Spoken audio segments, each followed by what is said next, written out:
I heard of one lady, in brief summary. She was born in a poverty-stricken village in Maharashtra, India. She never really had any education. When she was a little girl and wanted to go to school, her family made her take care of the buffaloes.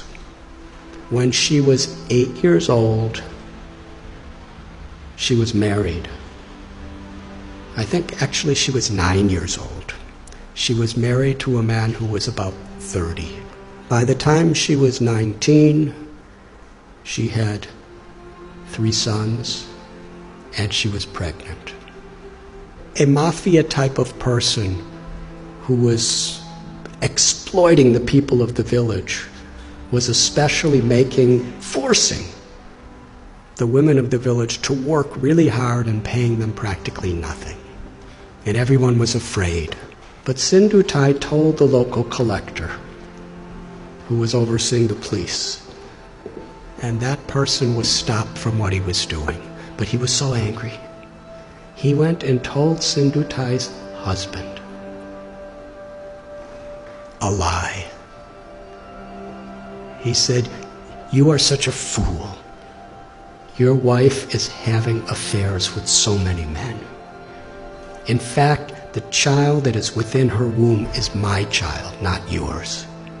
I've been having sex with her. If you don't kill the child and kill her, I will kill you." So the husband, the girl's 19 years old, he kicked her in the chest, not in the chest, in the stomach, repeatedly, to kill her and the child. She laid unconscious. He thought she was dead.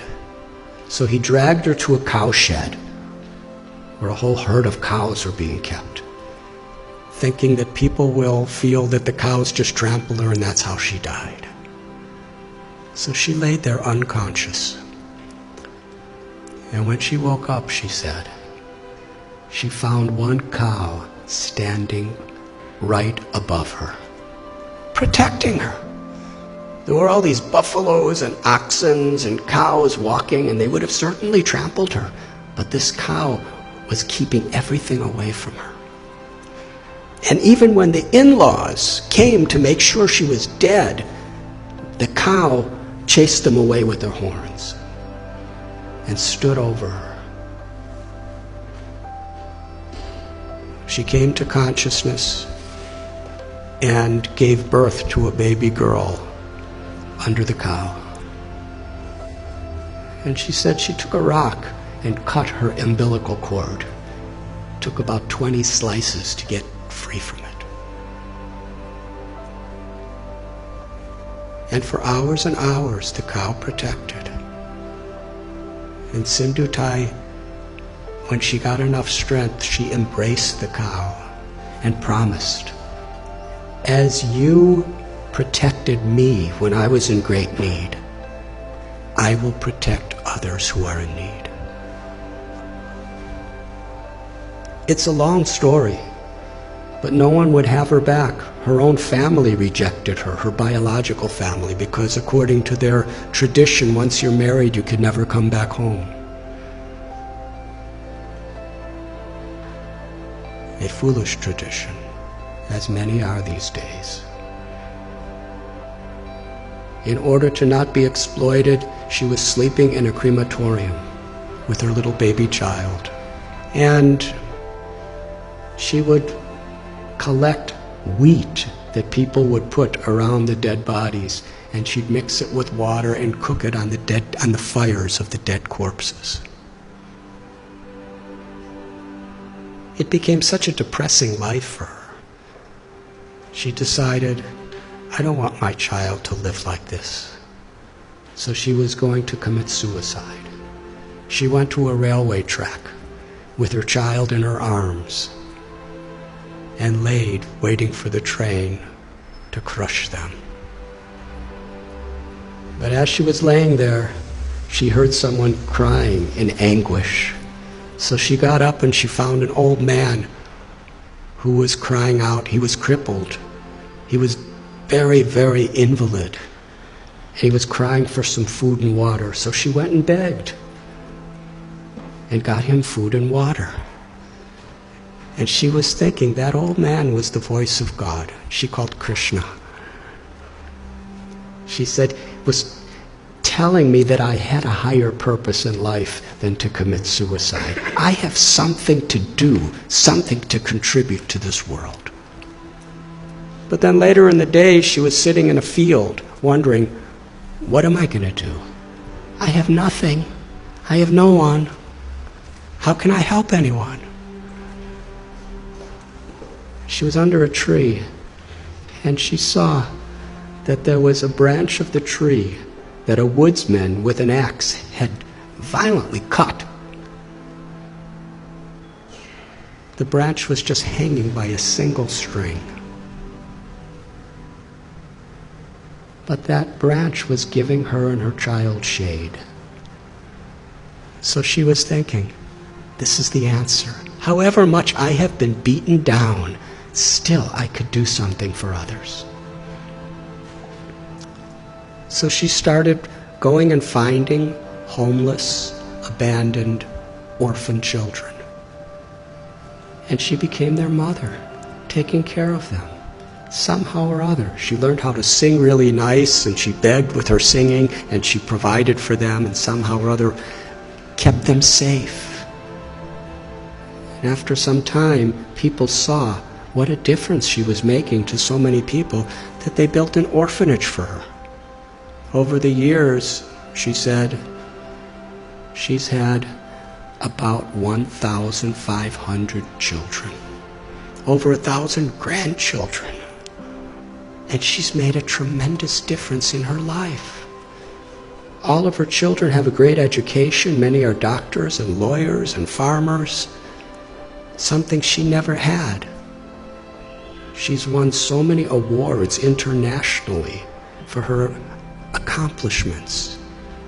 But then she explained what the most meaningful and fulfilling thing she ever did in life.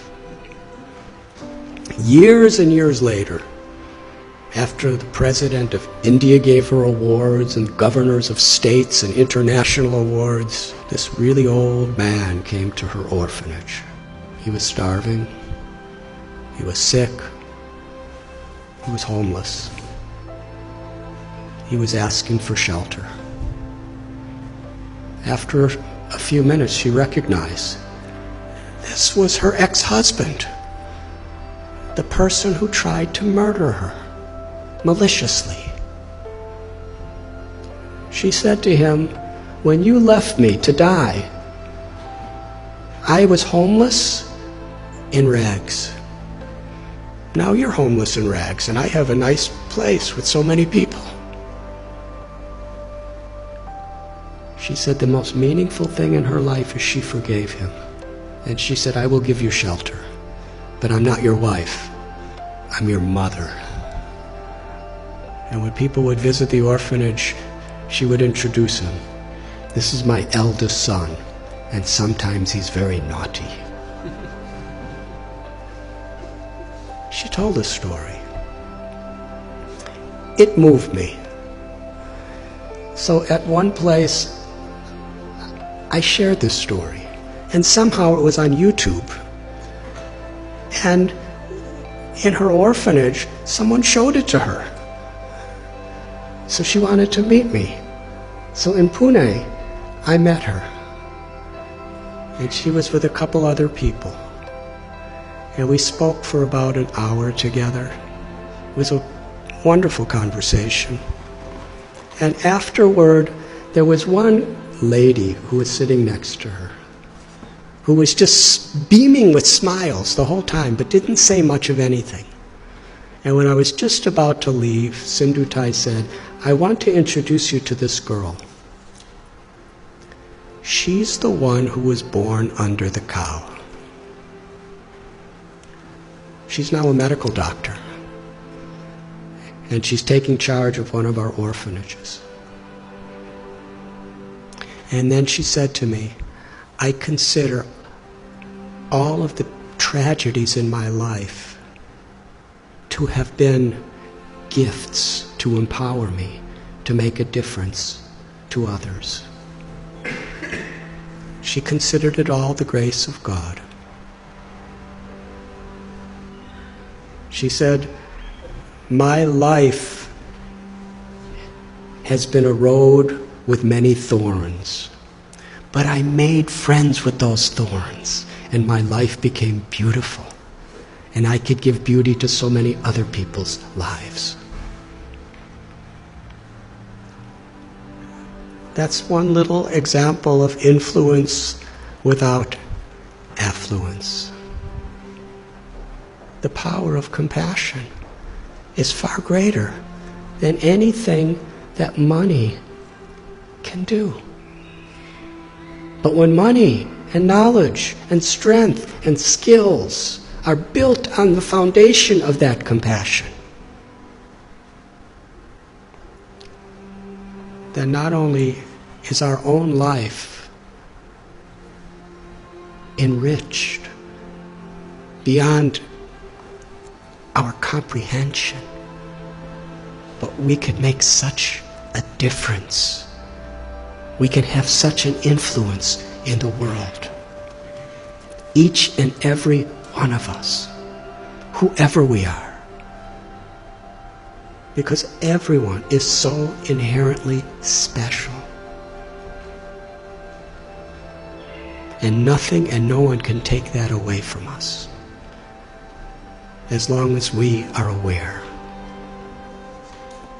To be an instrument of compassion, an instrument of grace, is the true influence beyond affluence. Thank you very much.